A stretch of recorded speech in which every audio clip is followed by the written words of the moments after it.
And we're live. Good morning, everybody. Congratulations. The last Friday of 2022. You made it through the week and the year. Exactly. Woo, I have one of those little things that you turn around.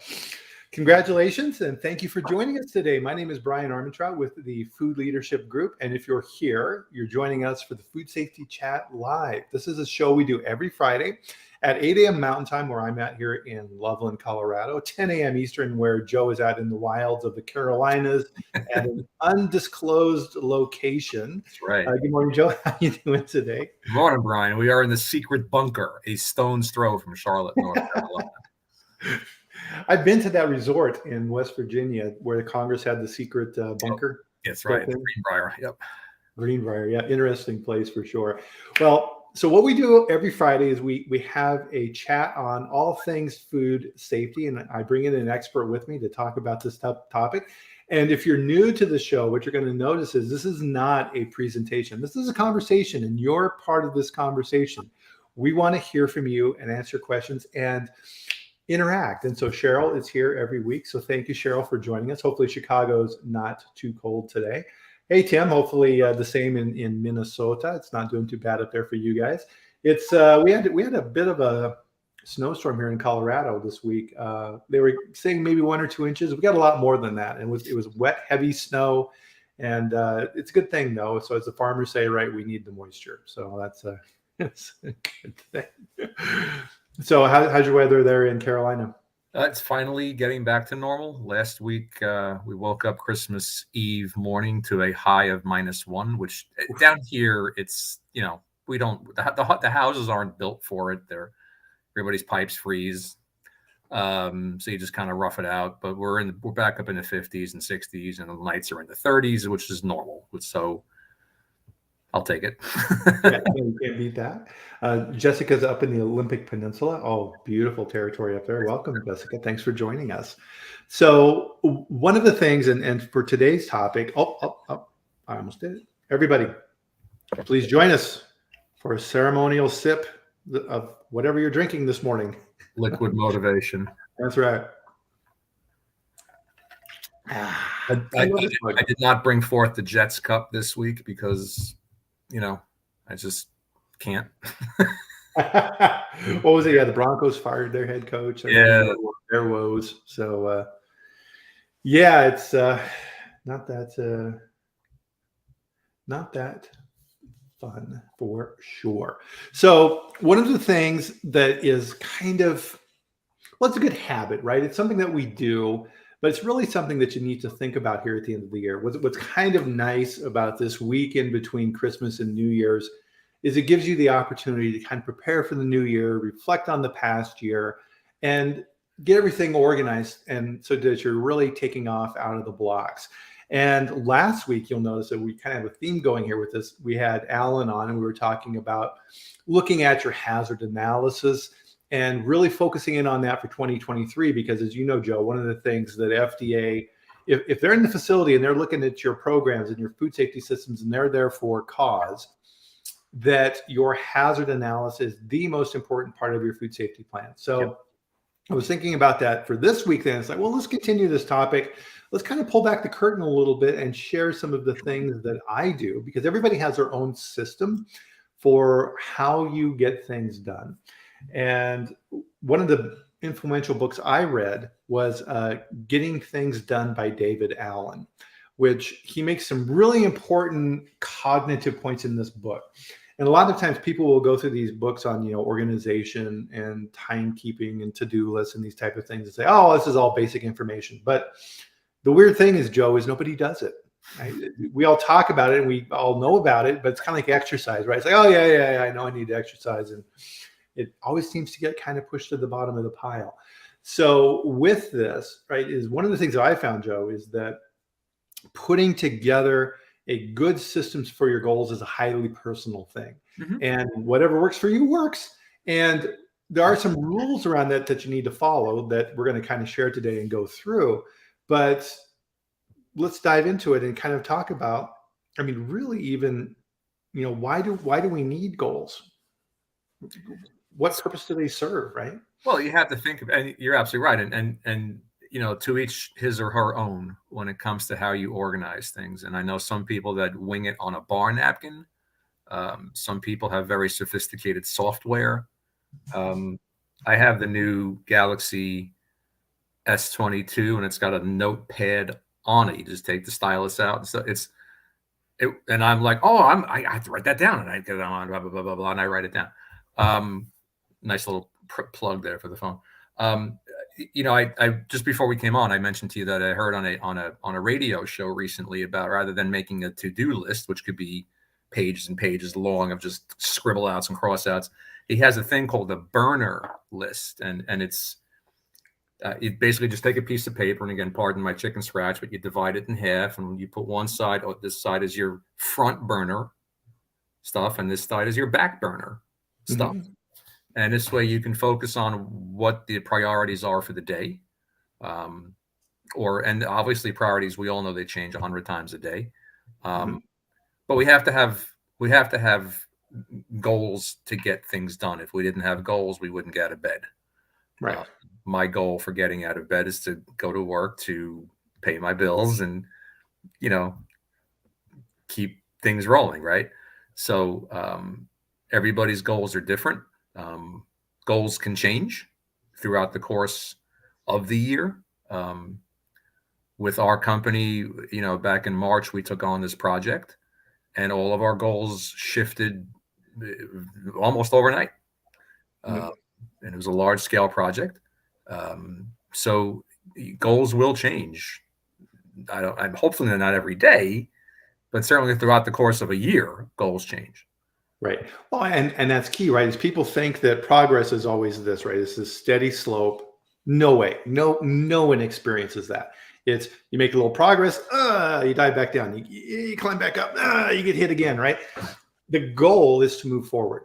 Right? And if you aren't measuring how you're moving forward, how do you know where you've gone, right? And so a map in this application is never perfect, but it's going to get you where you need to go. It's like these cliches we hear all the time, right? An airplane flying to a destination is 90% off of target all the time, right? Because the pilots have to keep correcting, and they always land where they're supposed to land. And you have to keep course correcting. And so you need a system to figure out what are the main things you need to focus on, and then a way of tracking those things over a course of time. And really, I think a big key piece of your system, and this is part of what I do too, right? It's very similar, is once a week, I do a to-do list on Monday morning. And it's like, okay, what are the most important things I need to do this week? Front burner things. And then I list everything else out. Okay, top things up here. Down here, here's the other things I need to get done that I need to keep track of. And down at the very bottom of the list, I'll also put the personal stuff. It's like, okay, I need to get a haircut this week. I need to call my mom. Whatever it is during those type of things, so you don't lose track of those.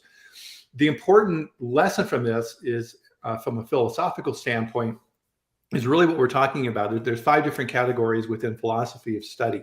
And what we're really talking about here is epistemology. And this is the process of how we think and how we utilize our brains. We're successful as a species because of this, right? We're able to plan and communicate and pass down information between generations and all these cool things that we can do that other animals cannot do. And one of our limitations that all animals have is we can only hold on to so many pieces of information in our brains at a time. And people get really lost when they try and keep everything in their brain, and then it gets, it's too much, right? It's like, okay, I need to go to the bank today, and I need to write that paper. And I have this webinar coming up, I need to get ready for it, right? And then this stuff just creates a swirl in your brain. And it's one of the reasons, like, if when you share screens with somebody and you look at their inbox, and it has like 5,000 unread emails, and everybody's like, oh, no, I got to keep it all in there. I have to hold it all, right? No, you can't.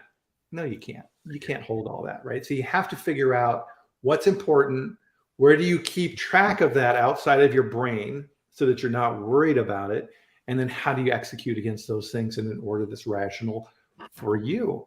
So that's kind of what we want to go over today, because what is measured is improved. And so one of the things that I found for me personally is, as we get older, weight is always a challenge, right? And with COVID, right? Super easy, right? And working at home, it's really easy to go and snack all day long, right? Yeah. And one of the things that I found from my personality is that if I'm gaining weight, I don't weigh myself, right? It's like, if I don't know, it's not going to hurt me, right? And then eventually you say, okay, fine, I'm going to weigh myself and see. And then you look at the scale and you're like, holy shit, right? And how did that happen? It's like, well, that's how it happens, right? Little.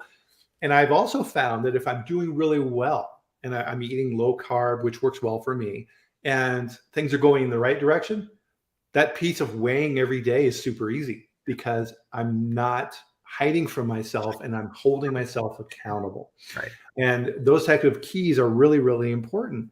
And you need accountability, right? Number one is accountability by writing things down, but also ideally someone else you're accountable for.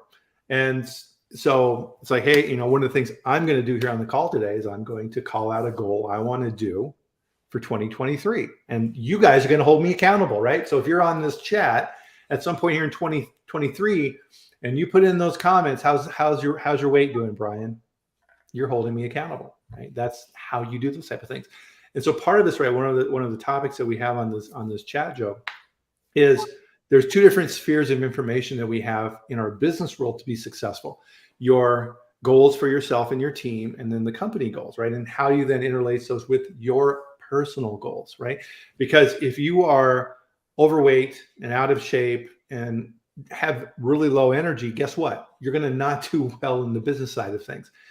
And because we are highly motivated, technical people who've got a lot of stuff to do, and I do this all the time, right? We tend to neglect the personal side of things, right? So hopefully here today, we can help remind you, and I'm going to share with you some tools that I use in my life, and remember those key lessons, right? You have everything that we're talking about today, Joe, is integrated.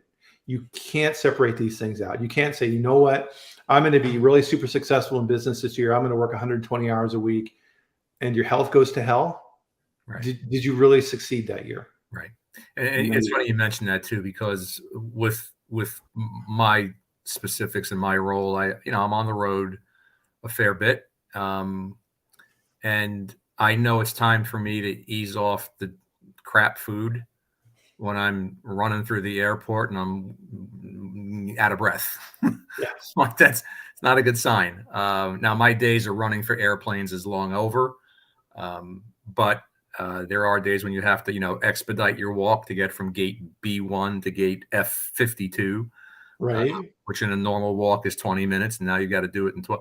So, and then we belong to a gym and we haven't gone in a while. And, every hotel I stay in has a gym. It may not be a great one. And I never use them. So I'm just as guilty as the next person about not doing all the things I should be doing. Right. Meet my goals. My goals are to stay in the same size pants I've been in for all of these years. My goals are to not keel over from, some kind of medical event because I'm not healthy. So to your point about health, you don't appreciate being healthy until something bad happens. Oh, good point. People just take health for granted. You and I spoke earlier this week about, some stuff that's gone on and how it changes the whole dynamic of companies and of people's lives. And it's tough. So, if you have a level of health and you're managing it and you're able to get from A to B, your single biggest goal is to maintain that or improve it. Right. Yeah. Absolutely. Right. And so part of this, right, is really kind of leads into how you should break up your goals. And one of the things that I always do is you need to kind of reflect on the prior year. What worked well, what didn't work well, and right, that's kind of what we're talking about right now, right? Is okay through COVID, not too well on the weight, didn't do well, and I was listening to a podcast as well, and Scott Adams in this podcast made a really great observation. He said what he noticed is during COVID there were people who came out of COVID healthier, right? So they said, "Sweet, I have an opportunity now. I'm locked up at home. I can use it." To your point, I can use this to exercise. I can use this to reevaluate things. There's other people who got worse, right? There's hardly any people who stayed the same. It was either I got better or I got worse, right? And that all ties to your mindset on how you approach those things. So you need to be able to look back and reflect. So one of the things that you need to do for 2022 is look back from your personal and your business side and say, okay, what worked and what didn't. And I think a lot of this is really key because, tying this in with the food safety portion of what we do here too, is we look at some of the really large issues that happened in 2022. And you look back and you're like, how in the hell did that happen? Right? Big Olaf ice cream Olaf. in Florida. Yeah. The issue with, we talked about this a couple weeks ago, regarding this issue with these daily harvest crumbles and this weird ingredient from Peru, right? That was in this product. Jif at their facility with this resident strain of salmonella, right? How do these things happen? And they happen exactly the same way that we're talking about these type of things, right? It's incremental over time. People become accustomed to things, and then it just develops that way. And if you're not looking at this and kind of backing up, Joe, and looking at the big picture and say, well, hold on a minute, this doesn't seem right. Why do we think this is the status quo? If you're not able to do that, you're never going to move forward. Yeah. Right? And by not being able to identify where you failed, it won't help you set better goals.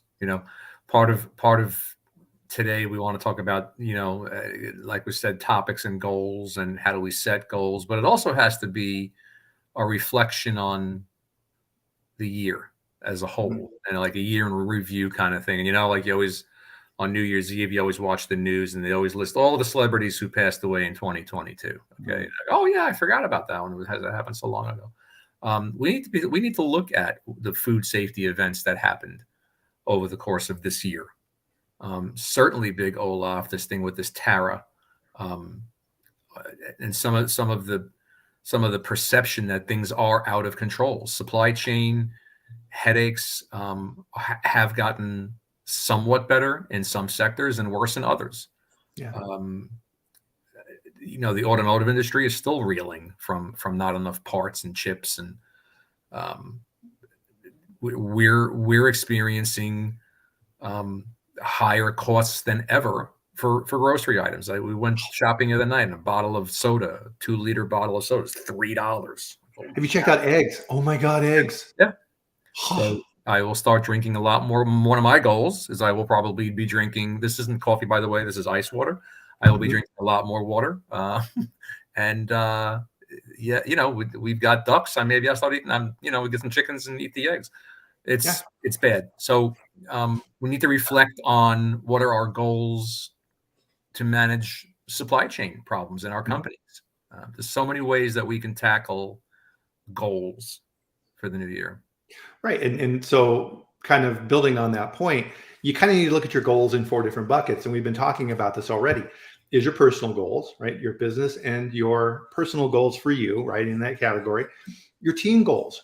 What does your team want to accomplish for this year? What is your company looking after this year? And what's unique about what we do is what's our industry doing? And really what we're talking about here is food safety, right? How can I get involved in food safety? And once you kind of step out of your box, right? Because one of the things that is difficult in what we do, and I rail against all the time, is we're very siloed, right? The meat people don't talk to the produce people, don't talk to the dairy people, right? We're all doing the same thing. Right. But we think for some reason that our particular silo is separated from the other ones. They're not, right? Does E. coli care if it's growing in milk or beef? No, right? There are certain characteristics and things associated with that. So how can you approach this from an industry standpoint? How can you get involved in these activities, right? And this is what we're doing right here today. And then linking that back to your company goals. And this has always been a pet peeve of mine, Joe, is that company goals can be really confusing, right? Because they're written by committee and they're written normally in catchphrases, right? We will become the industry world-class paradigm, innovative, off it goes. Yes. Right. And you're like, okay, great. How do I support that? Right. It's too abstract. So you need to take that and make it concrete for your group. How does my industry and what do I do within my company and my team do these things, right? And then breaking that down, just like we're talking about for yourself, breaking that down for your team.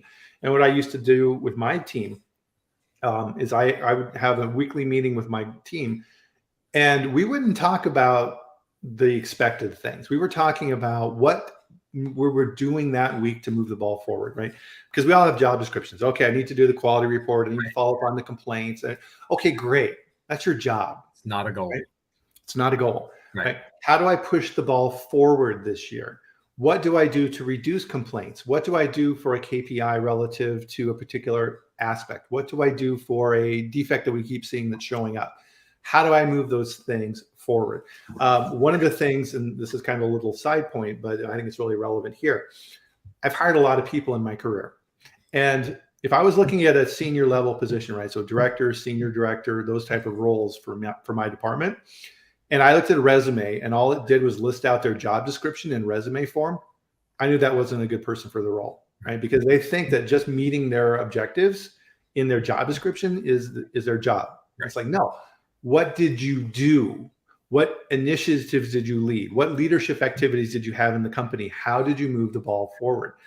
And you'll be amazed how many people can't answer that question. And it's just because they're not organized around goals. Right. And what does this all sound like, by the way? Setting goals, decreasing food safety outbreaks, increasing customer satisfaction, decreasing the number of customer complaints. That sounds like a food safety culture program. Ooh, okay? Nice. So one of your biggest goals should be to use the blanket of we're going to improve our food safety culture and performance. Okay, specifically how? Yeah. We want to drive down, I'm just making up numbers. We want to drive down customer complaints by 5%. We want to increase on-time product delivery by 3%. We, not to have no class 1 recalls, no public notifications. Measurable. They have to be measurable. Taking the trash out because it's in your job description is not a measurable performance. It's a job. It's a duty. Okay. Right. So your goals have to tie into, what is that thing called? A SMART goal? Yes. I never remember what the SMART stands. I know it's just sustainable, measurable. I forget what SMART stands for, but your goals have to be attainable. They have to be tangible. Okay. Mm-hmm. I want to lose 15 pounds. That's measurable. I want to decrease my cholesterol 15 points. That's measurable. Yeah. I want to leave the house earlier to get to the airport earlier, so I'm not running through the air. That's measurable. Okay. Right. And that's the biggest part of establishing goals. Yeah. And as I was trying to jump in there, apologize for that. I was like, time frame, right? I will lose 15 pounds by, right. And guess what? If you set your goal up on an annual basis, you can say, I'm going to lose 15 pounds by December 31st, 2023. You're probably not going to start until November. and then the holidays are here, and it's Thanksgiving food and Christmas food, and right. Bad time of year to start a diet, by the way. Absolutely. And so generally what I've found, it's better to think about goals in terms of quarterly objectives, right? Because that's measurable. Okay, Q1, January, February, March. Oh, I got to get my butt in gear if I'm going to get that done, right? And you want to report out your goals on a quarterly basis, right? Fine, you can set up goals for the year. So let's say that you said, okay, I want to lose 20 pounds in 2023. All right, break that up quarterly. And to your point, okay, well, I know that Q4 tends to be a little rough with the holidays and stuff, and I want to celebrate my progress. So I'm going to go 5, 10, 5, and then for Q3 is maintain, right? So I'm going to figure out a way to build up my program, and I'm really going to dial it in, keep that program going, and then maintain that new steady state. Because that's key too, right? Is making these things habit. Because once they become habit, then it's easy, right? We all have in our minds a vision of who we are. I don't wake up every morning and say, I'm not going to smoke today. Well, why? I've never smoked, right?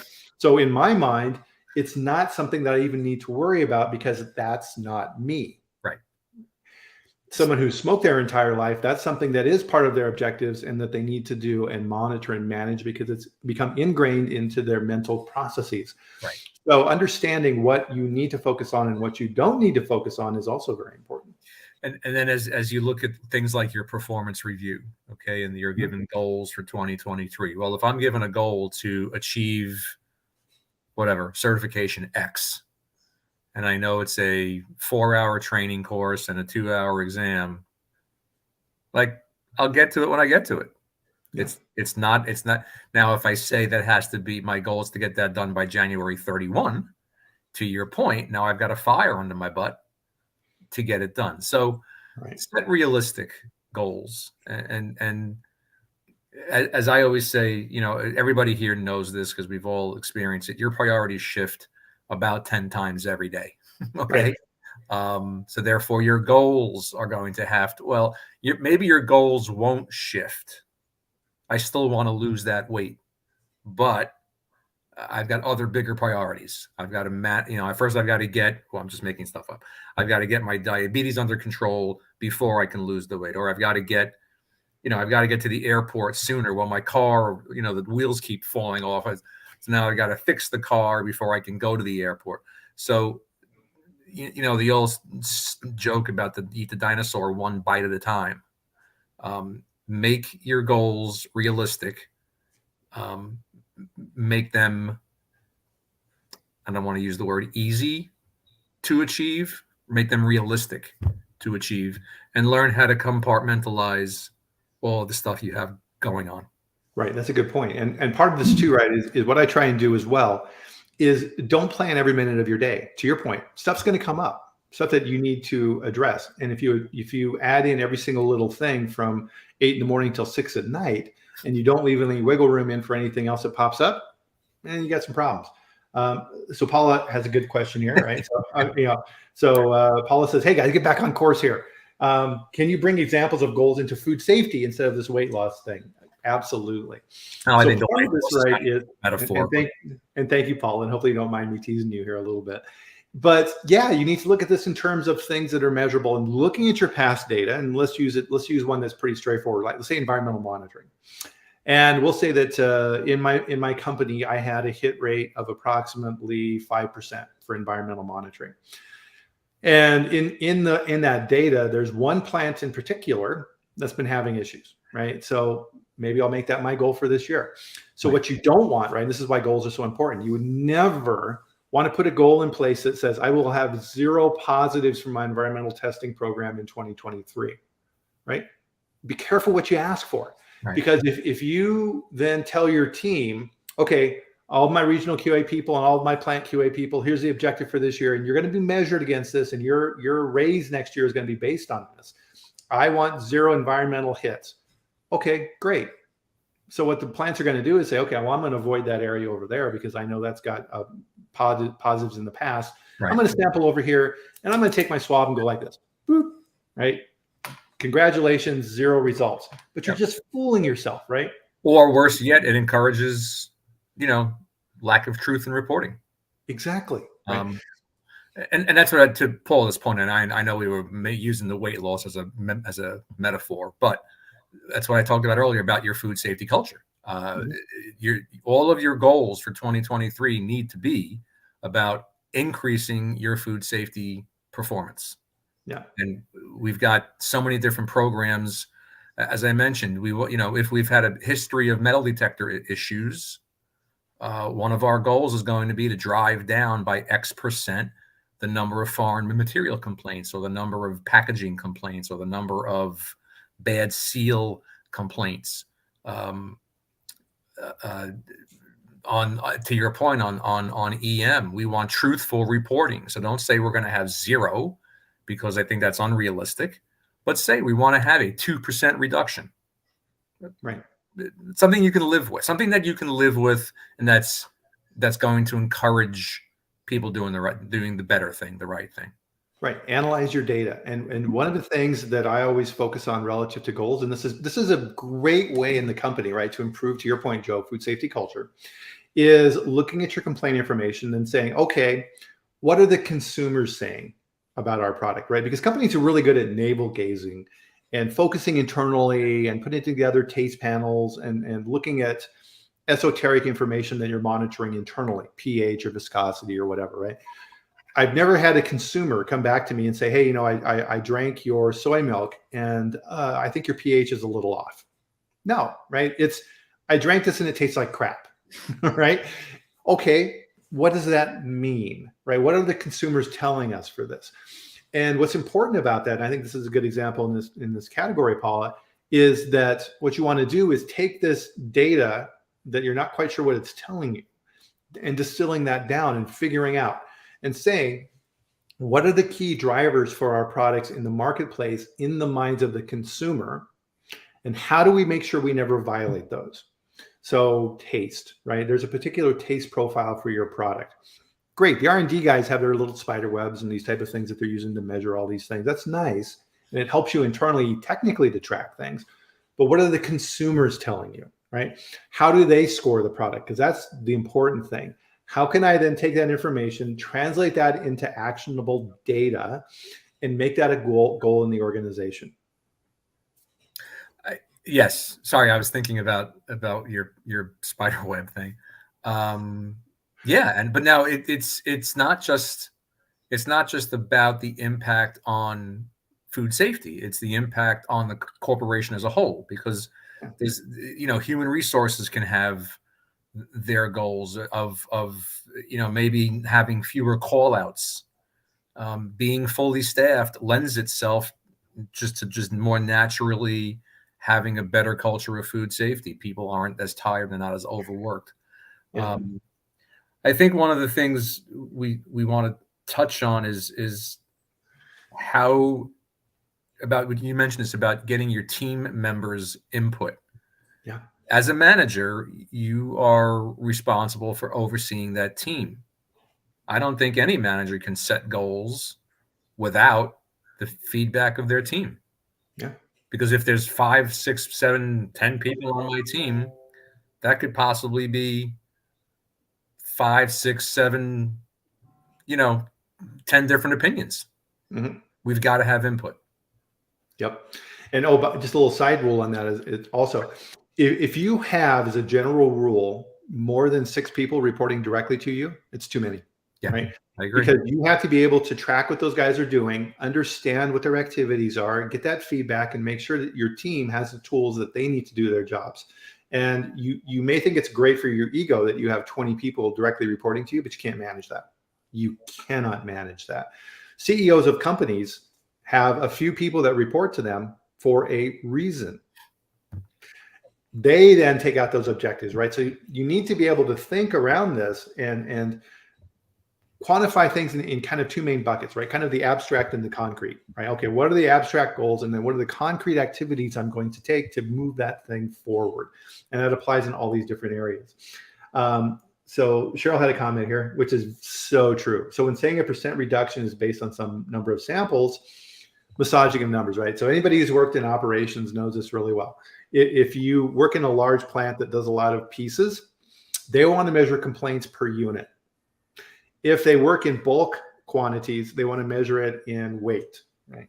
What they're doing is coming up with a number that looks smaller, but it's just a number, right? It's like, okay, fine. Once you establish that rule, all right, we're going to do complaints per million units. Great, right? Keep it that way. Don't change it, right? And just because you have a number that says I have 5 complaints per million units versus 25 complaints per million pounds, it's the same thing, right? It's just the perception of how it's being looked at in the organization. But once you lock it in, don't change, right? You have to keep those things constant so you can do what we're talking about today, which is looking back and evaluating your progress against prior year. Yep. Cheryl raises a good point about what do you base the % reduction on? And we don't want to just massage numbers to meet goal. And I agree with that wholeheartedly. It's a good question. What do you base your % reduction on? A lot of it is knowing what your facility is capable of doing, what your team is capable of doing, what's hot in the industry. I think if I'm in the peanut butter industry right now, I want a 100% reduction in any possibility of there being salmonella in my product. Right. If you're in an industry that has been a hot button, produce has been a hot button, continues to be a hot button industry. I think we have to set, I don't want to say stricter, more what's the word I'm looking for, Brian? More robust reduction rates and goals. So how do what's going to drive that 5% number or that 6%? If I had a really bad year in 2021, okay, with complaints is a good example. And if I said in 2022, I'm going to set a 50% reduction in my complaints, and we drove it down by 70%. Well, I'm not going to set another 50% reduction this year. Maybe I will. Maybe our corrections have been so fantastic that they won't happen again. So instead of a 50%, maybe we'll say we want to reduce it by 10%. Mm-hmm. And then if you come in at 20%, you're a hero. So I don't know that there's a specific calculation to figure out how much. A lot of it is just by gut feel of your company, your team, your facility, your equipment. And my building's 120 years old, and when it rains in Montana, my roof leaks here. There's so many different variables that are going to come into play to help you drive those numbers. Right. Well, and to your point as well, right? It may not necessarily be something that's, directly measurable, like, hits in an environment where you have a numerator and denominator. It may be, to your point, okay, I work in the ice cream industry, right? I'm under the gun, right? FDA is really focusing in on raw materials and ingredients and making sure that the ice cream industry is doing its job. Right. I'm going to put a goal in for this year to really up our game in crisis management. And I'm not talking mock recalls or things like this. I'm going to do a full-blown training for the organization and the senior leadership, and we're going to do crisis management training for everybody, and we're going to do scenarios, right? How much time is that going to take, right? That's going to take a lot of effort and a lot of time and a lot of wrangling and a lot of getting buy-in from other departments and everything else, right? But you may take a look at it and say, you know what, this is my number one goal for this year, is get this accomplished within the organization. And it's going to take up 50% of my project time, right? Because you got other stuff that you need to do too, right? Follow up on your complaints and all these type of things too. Yep. So if you're going to do a large project like that, you need to take that into consideration as well. But that may be what your organization needs. And by reflecting back and thinking about that, you figure that out, right? Yeah. And then you can go to your boss and your boss's boss and whoever you need to go to and say, hey, listen, we got to do this, right? Yeah. We need to be prepared. And that's the whole point of this exercise, right? Is preparing for the future. So Cheryl and Paula both asked great questions about the percent reduction, right? It's based on them. Paula, and this is a good Austin question, by the way. It's the end of the year and I'm required to evaluate all my data. Are there educational resources specific to food safety on how to trend? Wow. Great question. I don't know. I'm sure there are. Do you have any answers? Well, I mean, part of it is what are we doing right now? Right. So education in these areas, right, is there's soft and hard data, right? So where can you find hard data, right? So FDA's got a really nice dashboard right now where you can pull up and look at graphs and these type of things. Sean Stevens has a great resource for looking at recalls, right? foodindustrycouncil.com, and you can look up recalls directly and look at trends. Benchmarking in industry, right? This has been a pet peeve of mine. I agree. I mean, what's being said here, Paula, is it's hard to tell, right? And this is one of the fatal flaws we have in the food industry, and this is something that I'm trying to change, is that someone in the food industry has an issue, Big Olaf, right? We're picking on them today. And what did we as an industry learn from that? Because a lot of times when something bad happens, a company wants to cover that information up and move on and forget about it. But what did we learn as an industry? And figuring those things out. If you've been following the Big Olaf issue, right, they've been pretty much a poster child of what not to do, right? So sometimes the negative examples are good ones to look at as well.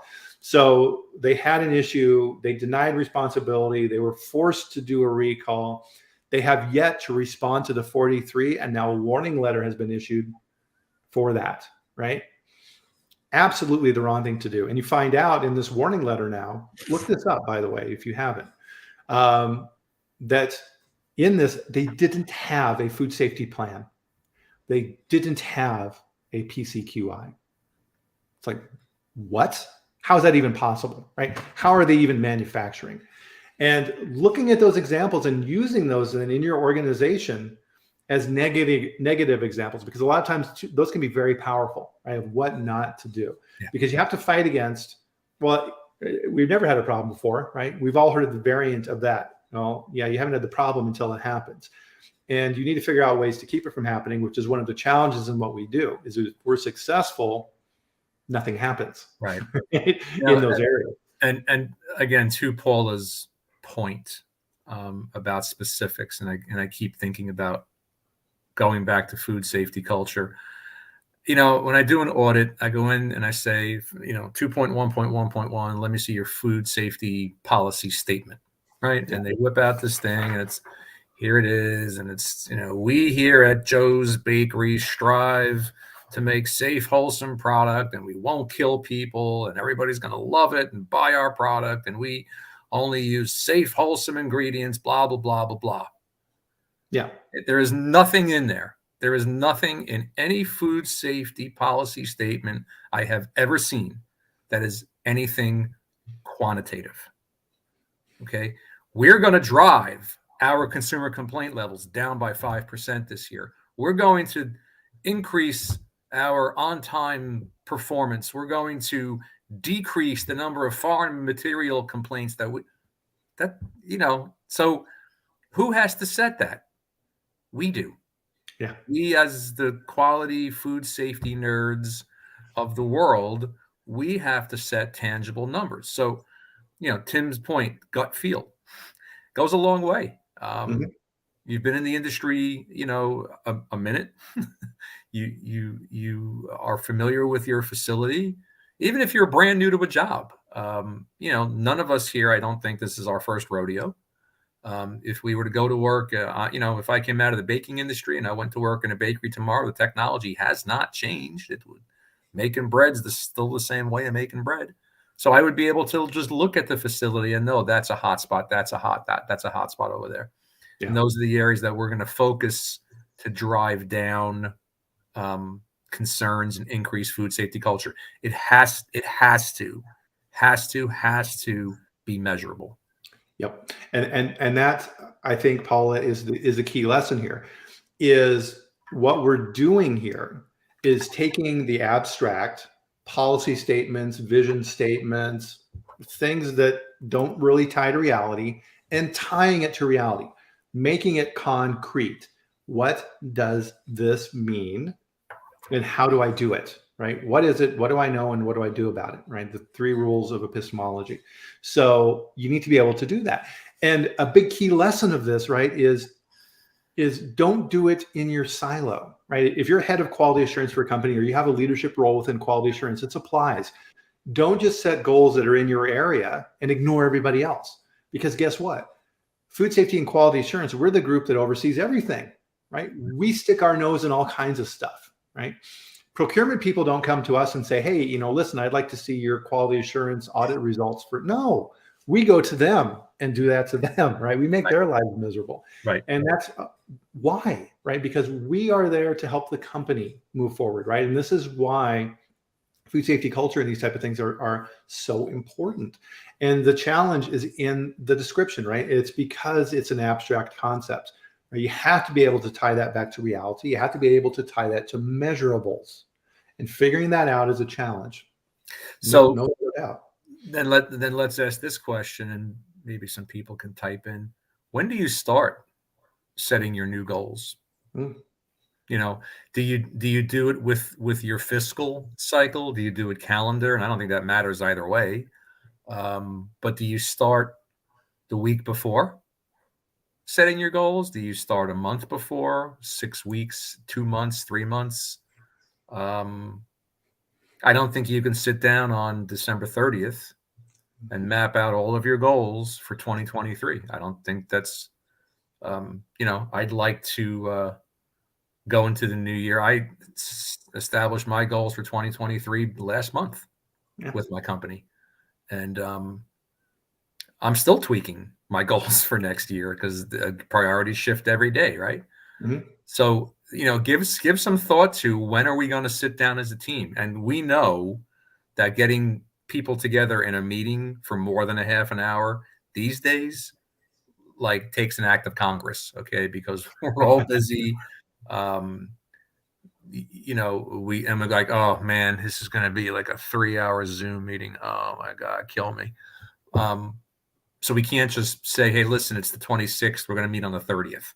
You have to get these things out, get them scheduled, give people a chance to bring their opinions together so they can bring them to the table for that team approach. Right. And that I want to reemphasize that point you just made because it's really important, is if you're leading a team and you create goals and then come down like Moses from the mountaintop and bestow those upon your team, you're probably not going to succeed, right? Because you need buy-in from your team members and they need to own what you're saying, right? So if you say, all right, here's your goals for next year and I expect all these things to be accomplished, and they're going, okay, but he didn't even really mention this other thing. Okay, but this is what I'm being evaluated on. So, okay, right? Right. You're setting yourself up for failure. Plus, you're showing your team that you don't respect their opinions. Absolutely. It's you can be a dictator or you can be a leader. Mm-hmm. Every dictator is a leader, but not every leader is a dictator. And I think if you get right, I mean, if you want your team on board with you, then they have to know that they've got some, that they've got a horse in the race, that they have to have some, if I'm on Brian's team and the team is Cheryl and Paula and Tim and whoever else is on the call whose names have scrolled past me, Jessica, and we're all on Brian's team, and Brian walks in, he goes, hey, listen, guys, girls, here's our goals for 2023. And you're going to look at it and you're going to go, okay, well, that first one's not going to happen. And lose weight? Yeah, okay, good luck. And in the meantime, you have like 5 ideas that you're all jazzed up about, you're all excited about, are going to improve your food safety culture and performance, but you weren't asked for your buy-in. So now you're just like, well, yeah, okay. All right, whatever. We want to keep people engaged. We want to keep good people in a company, get them engaged. Yep. So for example, I have sitting here by my desk for one of my clients, a list of projects for 2023. 1, 2, 3, 4, 5, 6, 7, 8, 9 major projects. Are we going to be able to do all those? No. Right. So you have to draw a line and say, okay, here's the ones that we're going to work on. Right. And the only way to do that is with the input of your team. Mm-hmm. What's going to add the most value? Right. It's going to make our food safety. And I'm so tired of using the word robust. It's like the most overused word of 2022. So we're going to stronger, better, faster, like the $6 million man. We want which of those 9 are going to make us better? Yep. Okay. Better performing. And listen, better performance means better sales. Better sales means hopefully better raises. And it all goes hand in hand. Right. Because part of this too, right, and this is kind of on the HR side of things, right, is you can be extremely successful in the company you're working at, but if nobody knows about it. Right. So there's a false belief with technical people that the work speaks for itself. Right. All I have to do is work really, really, really hard and get some certifications and training, and then everything else will magically follow. Nope. Doesn't work that way. That's not human nature. I've always believed that food safety people, we're like referees in a football game. Okay. Yeah. When things are going well, you barely know that we're there. Right. But then all of a sudden, when things come off the rails, when flags start flying and whistles start blowing, the goals that we put in are going to have an impact on how smooth our 2023 that we're setting it up for it to be smooth. Yep, absolutely. And I did want to share here for everybody, and I'm going to make this tool available in Locals for my members within the Locals membership side of things. And let's see. So I'm going to try and put the link in here. We'll see how this works because it keeps. So it's the Food Safety Foundation. I'm going to try and be tricky here today and put this in multiple boxes. So the Food Safety Foundation, and then it's locals.com. And if you put those together, it'll take you to the Locals page. You can join for free. and I'll send updates on recalls. But on the membership side of things, I'm going to put in here, I'm also going to do a little video on how this works. This is my tool for objectives for 2023. So it doesn't have my objectives in, but I wanted to share this with everybody here before we end. Oops, not slides. Bear with me here. Share screen. And this guy right here. Okay. Beautiful. So this is a 2-page Excel sheet that I use for tracking goals on a yearly and quarterly basis. And as I continue through the year, I add tabs on this. And you'll notice in here, right, that the values, right? So these are the different categories you need to think about and score these on a scale of 1 to 10, however you want, right? How am I doing with friends and family and my finances, right? There's all these different categories, right? Work is only one category. You need to think about these things holistically. And then looking at this and saying, okay, here's my theme for the year. What is my theme, right? So my theme for the year is, what is my personal mission statement for this? And then using that and tying that into quarterly goals. And then so down here for January, February, March, I have these down here. And then you can track those and then say, how'd I do on these? And then reflect back at the end of the month. And just like we're doing right now, did I stay on track? Did I go off the rails? How can I get back on course for next month, right? Because if you wait till the end of the year, you're waiting too long. And then also from a daily basis, so I have this here. So I've set up here, and you can set this up any way you want, right? So, all right, I want to get up at 6 a.m. every morning. I want to exercise before I go to work. I want to spend a little time in development and do some reading, right? I want to cut down on my alcohol consumption, whatever it is for you, right? And as you go through the month, you can then track these off. And this is set up with coding here for these cells, so you can track your progress against these objectives. And what's nice about color coding with this, right, is you can then look at this and say, okay, what am I doing good at? What am I not doing good at? Okay, well, I'm not doing too good here on, I was drinking a little bit here, shouldn't drink so much. Oh, I had some other stuff that came up. I didn't do this, whatever it is, right?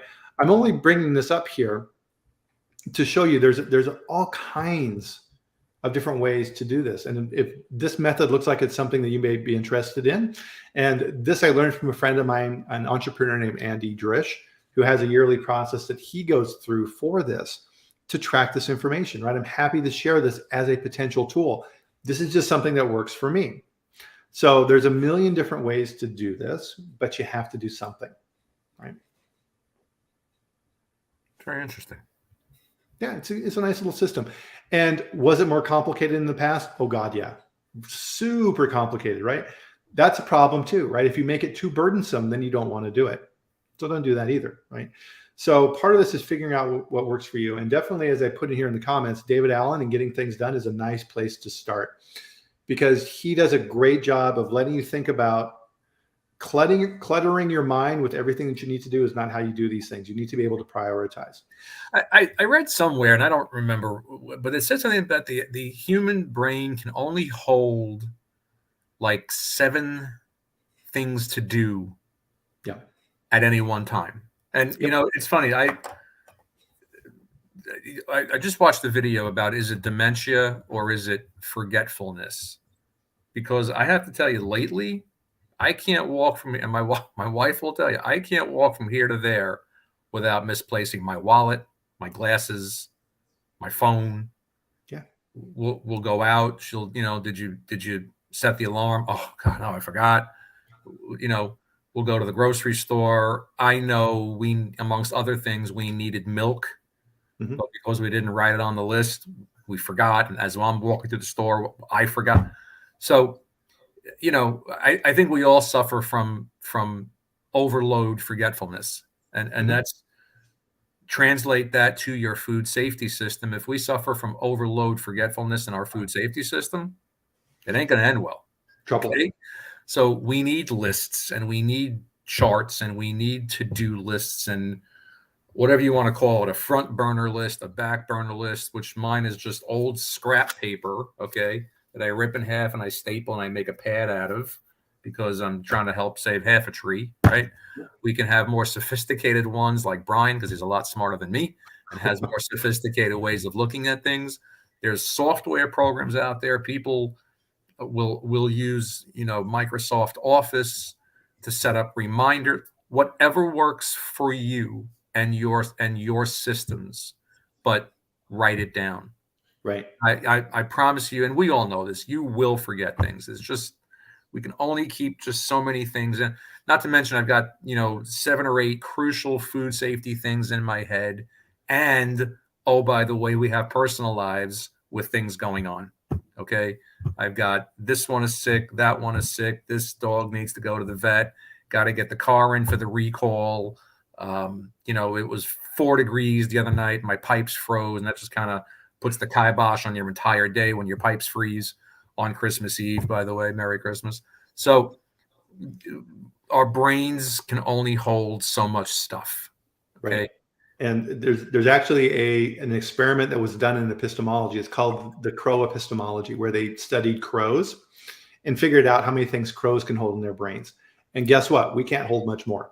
And this gets to the personal side of things too, right? Because if you're in bad health and you're hungover and you stayed up way too late last night, yep, that number goes way down, right?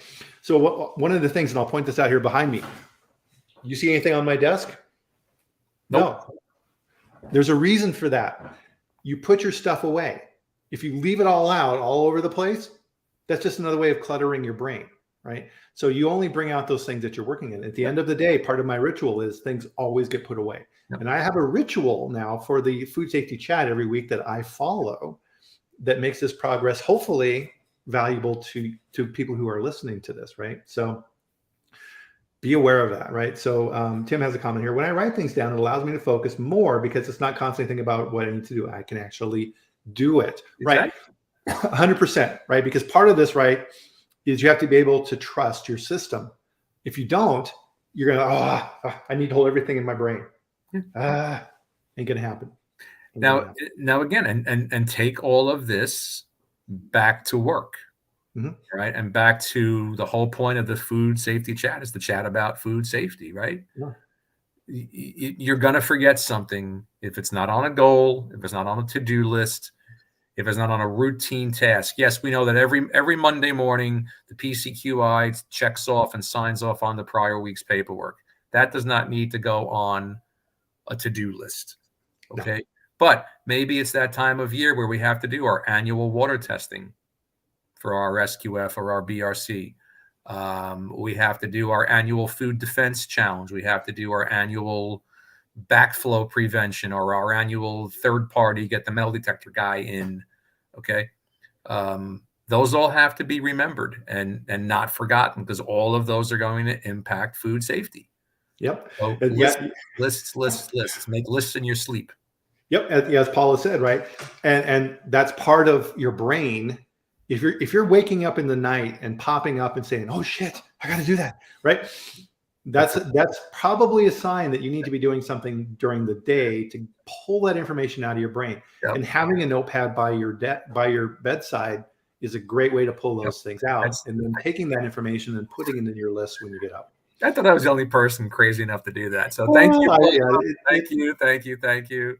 It happens to everybody. Absolutely. I will take out my phone and write a note down, and I go like, "Oh, now I won't forget. I can go back to bed." Exactly. And so part of this, right, too, is accountability. If you just create all your goals and keep them to yourself, it's really, really easy to back out, which is why I'm committing to this group. And you guys are going to hold me accountable, right? I'm sorry, this is a personal goal, but this is my goal, is that I want to lose 20 pounds by the end of Q2. So over Q1 and Q2, I'm going to lose 20 pounds. So I'm going to track that out.